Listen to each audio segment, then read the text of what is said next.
Hi friends.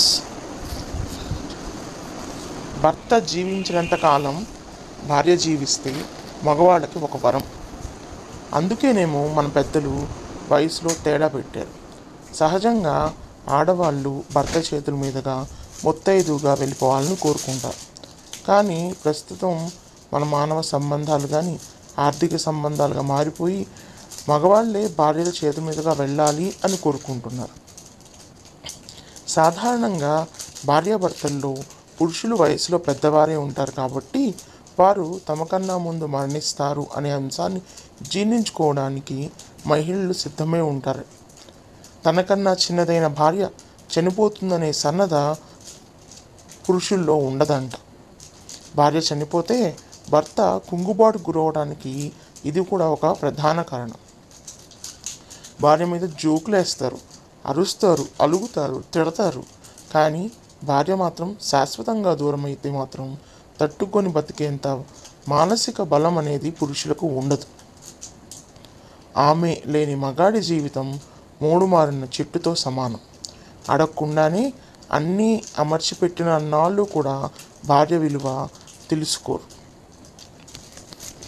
ఆమె చనిపోయిన నాడు మనసులో మాట చెప్పుకునే లేక వయసు మీద పడి ఆ వయసు మీద పడిన తర్వాత మరొక వివాహం చేసుకోలేక అందరిలోనూ కలవలేక మనసులో కుమిలిపోయి శారీరకంగాను మానసికంగాను క్షీణించిపోతారు.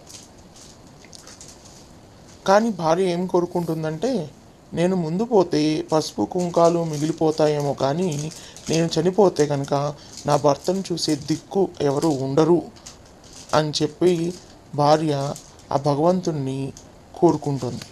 ఏమని కోరుకుంటుంది? దేవుడా, ఈ మనిషిని తీసుకెళ్ళు, తర్వాతే నన్ను తీసుకెళ్ళు అని రోజు దండం పెట్టుకునేదాన్ని అని ఒక స్త్రీమూర్తి చెప్పింది. మొగుడు చావు కోరుకునేవారు ఎవరైనా ఉంటారా? ఉండరు. నాకు మీ మావయ్య అంటే చచ్చేంత ఇష్టం రా. ఆయన మాట చెల్లకపోయినా కోరిక తీరకపోయినా నా ప్రాణం కొట్టుకుపోయేది. చీకటంటే భయం, ఉరిమితే భయం, మెరుపంటే భయం. నేను వెన్నట్టి ఉండకపోతే ధైర్యం ఎవరిస్తారు? అర్ధరాత్రి పూట ఆకలేస్తుందని లేచి కూర్చుంటే ఆవిరి కుడుములు బొంగరాలు ఎవరు చేసి పెడతారు అని ప్రముఖ రచయిత శ్రీ తనికెళ్ళ భరణి గారు తీసిన మిథునం సినిమాలో భర్త మరణం గురించి బుచ్చి లక్ష్మి పాత్ర ఇలా ఆవేదనగా చెప్తూ ఉంటుంది. నటుడు రంగనాథ్ గారు గుర్తున్నారండి? భార్యతో అపూర్వమైన అనుబంధం కలిగి ఉన్నాడు.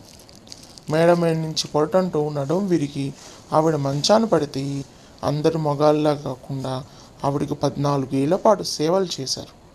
తాను ఎంతగానో ప్రేమించిన భార్య శాశ్వతంగా దూరమవటాన్ని తట్టుకోలేక కుంగుబాటుకు గురై ఉరివేసుకొని చనిపోయారు.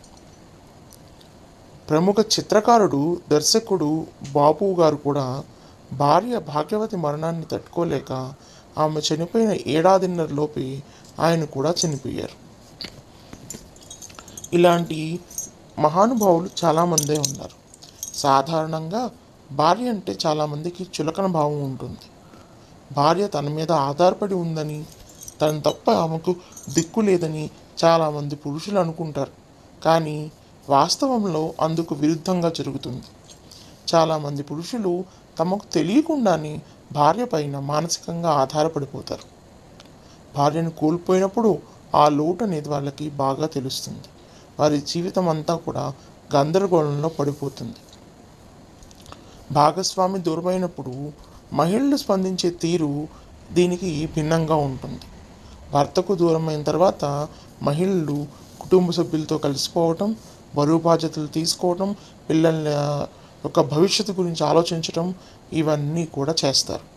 ఎందుకంటే స్త్రీ చిన్నప్పటి నుంచి స్వతంత్రంగా బతుకుతుంది.